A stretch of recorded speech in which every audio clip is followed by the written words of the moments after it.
आध्यात्मिक राजधानी वाराणसी से पधारे हुए उद्भट विद्वान संत सदगुरु के प्रियतम लाल डॉक्टर सुशील कुमार मिश्रा जी, हमारे जिला संयोजक डॉक्टर हीरालाल पंकज जी,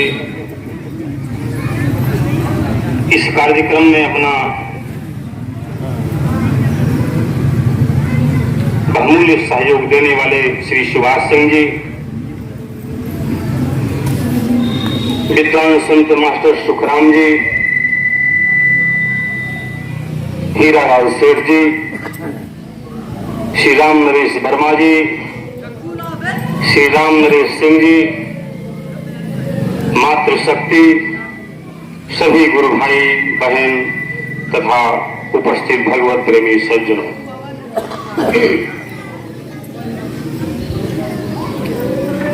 बड़ा ही अद्भुत क्षण है, बड़ी पावन बेला है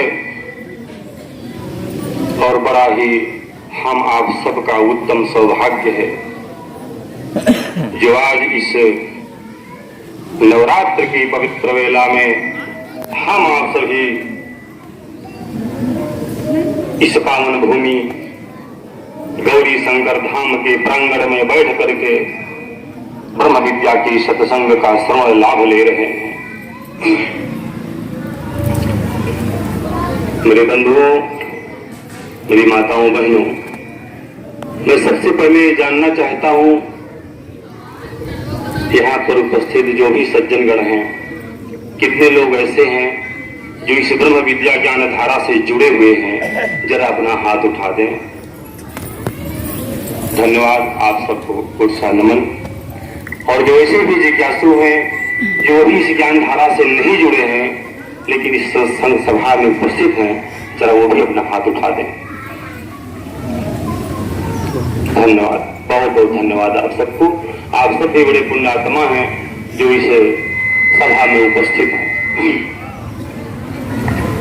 बंधुओं, आज हम सभी गौरी शंकर धाम पर उपस्थित हैं।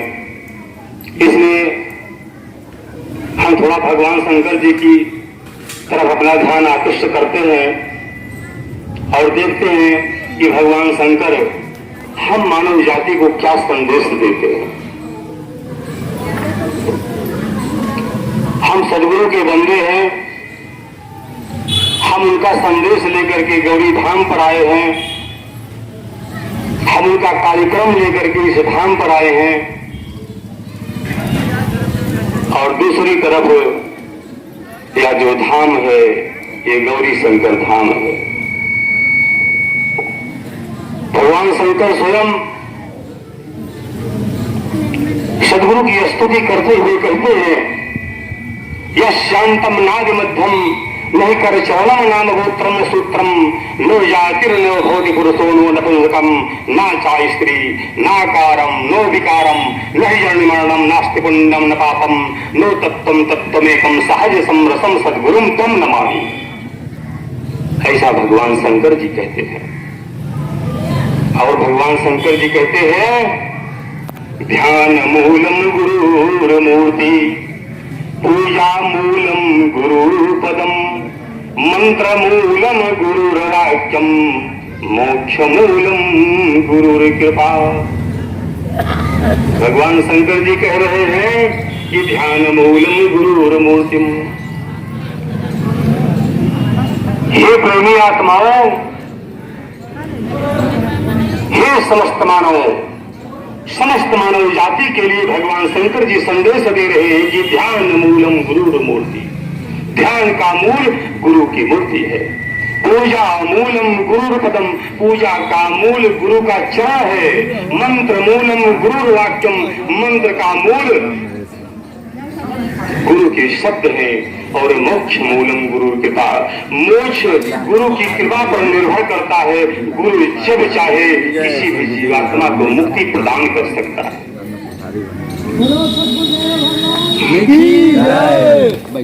इतना ही नहीं, भगवान शंकर ये भी कहते हैं कि गुरु कृपा प्रसादेन ब्रह्मा विष्णु सदाशिवः समर्थाः च प्रभुवादो केवलम गुरु सेवया।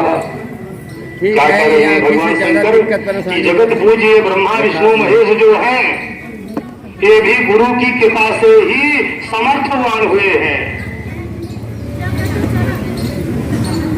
और क्या कहते हैं भगवान शंकर, हर रुष्टे गुरुताता गुरु रुष्टे न कश्चन तस्मात् सर्व प्रयत्नेन श्री गुरु शरणम ब्रजेत। यानी कि अगर भगवान रूठ जाएं तो गुरु की शरण में रक्षा हो जाएगी, लेकिन यदि गुरु रूठ जाएं तो तीन लोक में आपकी रक्षा करने वाला कोई नहीं है। ऐसा शंकर भगवान कह रहे हैं, मैं नहीं कह रहा। इसलिए इस धाम पर उपस्थित समस्त भगवत प्रेमी सज्जनों, समस्त गुरु भाई बहनों, भगवान शंकर जी की बात को हम सब आत्मसात करते हैं और गुरु की पूजा करते हैं, गुरु के ही मार्गदर्शन में हम चलते हैं। अब वह गुरु जो है कैसा गुरु होना चाहिए, कैसा गुरु होता है। एक ऋचा हम लोगों को अक्सर सुनाई देती है कि गुरु ब्रह्मा गुरु विष्णु गुरुर्देव महेश्वरः गुरु साक्षात परम ब्रह्म तस्मै श्री गुरुवे नमः। इसका अर्थ क्या लगाते हैं कि आपने जो गुरु कर लिया है वही ब्रह्मा है, वही विष्णु है, वही महेश है और वही साक्षात परम पिता परमेश्वर है। ऐसा नहीं होता है। यहाँ पर गुरु की तुलना हो रही है ब्रह्मा से, विष्णु से, महेश से और परम पिता परमेश्वर से। अब आप सोचिए, इस सृष्टि में ब्रह्मा विष्णु महेश क्या नहीं कर सकते हैं। वह जो परम पिता परमेश्वर है वो तो जगदाधार है, वो तो जगन नियंता है।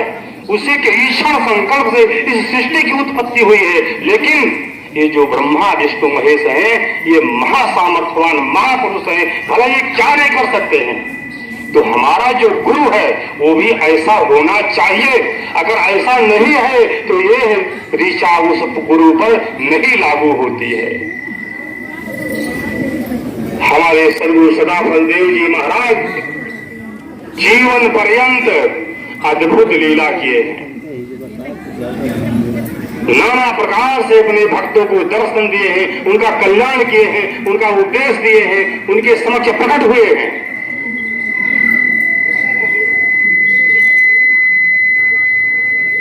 अंत समय में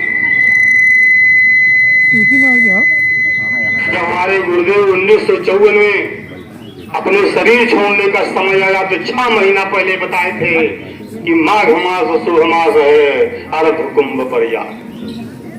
मैं इस अवसर पर अपने शरीर को छोड़ूंगा। और ये भी निर्देश दिए कि उस समय ज्यादा भीड़ भाड़ भी नहीं होनी चाहिए। उस समय कुछ शिष्यों की उपस्थिति में 20-25 शिष्यों की उपस्थिति में हमारे सदगुरुदेव भगवान योगासन पर योग मुद्रा में बैठ करके अपने भौतिक शरीर का परित्याग किए और शरीर छोड़ करके 15 मिनट आकाशवाणी किए थे। शरीर छोड़ने के उपरांत प्रथमाचार्य जी ने जब पूछा कि स्वामी जी शरीर छोड़ने में तकलीफ हो रहा है, तब स्वामी जी आकाशवाणी करते हैं कि अब मैं वहां नहीं हूं, मैं शरीर से निकल चुका हूं। तब लोगों को प्रतीत होता है कि स्वामी जी तो कहीं बाहर से बोल रहे हैं, स्वामी जी के मुख से तो ये आवाज नहीं आ रही है, ये आवाज तो कहीं बाहर से आ रही है। तब गुरुदेव कहते हैं कि मैं यहां से बोल रहा हूं, मैं अक्षर मंडल से बोल रहा हूं, मैं आकाशवाणी से बोल रहा हूं। बंधु, क्या आप लोगों ने कभी सुना कि किसी गुरु ने शरीर छोड़ करके आकाशवाणी करता हो? और उसी क्रम में गुरुदेव हमारे कहते हैं कि मैं सबको देख रहा हूं, फला फला फला लोग बैठे हैं, सबकी वाणी को मैं सुन रहा हूं। जब गुरुदेव एक प्रश्न करते हैं आकाशवाणी से कि आप पैर के अभाव में कैसे चल सकते हैं, हाथों के अभाव में हाथ नहीं हो तो कार्य कैसे कर सकते हैं, अगर कान नहीं हो तो कैसे सुन सकते हैं, आंख नहीं हो तो कैसे देख सकते हैं, वाणी नहीं हो तो कैसे बोल सकते हैं। किसी के पास कोई जवाब नहीं था। तब गुरुदेव रामायण की एक चौपाई बोलते हैं कि बिन पग चलाई सुनय बिनु काना, कर बिन कर्म करई विधि नाना। आनन रहित सकल रस भोगी, बिनु बाणी बक्ता बड़ जोगी। अरे देखो ना, मेरा तो सब कुछ वहां पर है, संपूर्ण शरीर मेरा वहां पर है। मैं यहां से बोल रहा हूं बिना वाणी के, सबको देख रहा हूं बिना चक्षु के, सबकी सुन रहा हूं बिना कान के, और सब कुछ करने में समर्थ हूं बिना कर के। कहे कि आज देश विदेश के बड़े बड़े नेता और वैज्ञानिक होते तो देखते कि एक भारत का योगी कैसे शरीर छोड़ता है। हम उस गुरु के शिष्य हैं, हम उस गुरु का संदेशा लेकर के आपके बीच आते हैं।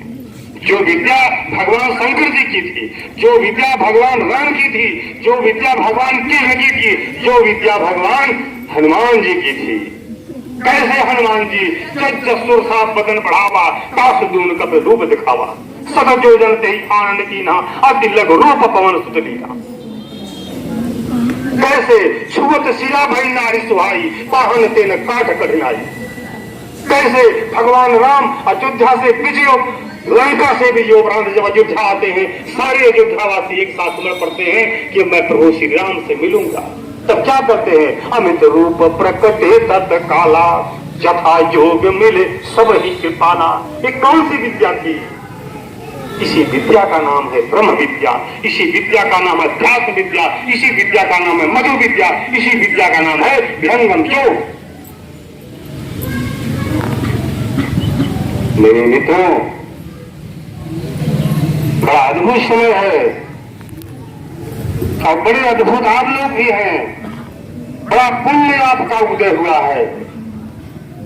कोटि जन्म के पुण्य जब उदय हो ही एक संग, छोटे मन की मलिनता तब भावे सत्संग। ये सत्संग सबको अच्छा नहीं लगता है। ये बड़े पुण्य आत्माओं को, बड़े श्रेष्ठ आत्माओं को ये सत्संग अच्छा लगता है।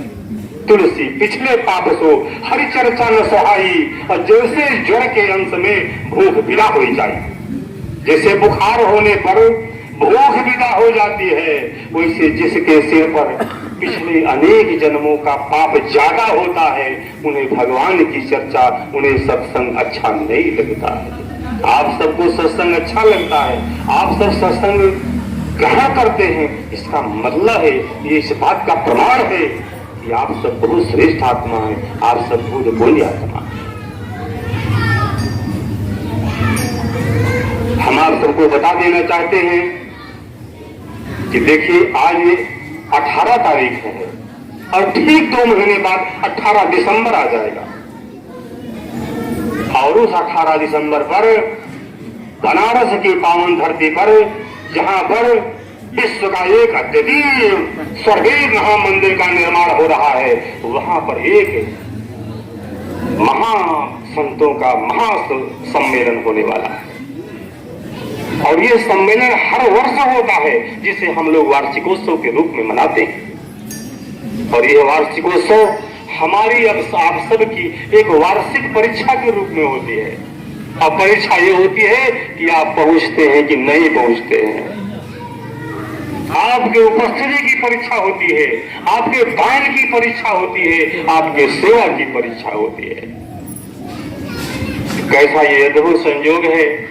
डॉक्टर साहब हमारे मास्टर साहब पिछले कई महीनों से एक साप्ताहिक सत्संग चला रहे हैं, जिसमें प्रतिदिन सर्वेद का एक अध्याय कहा जाता था, और आज वह पूरा हुआ।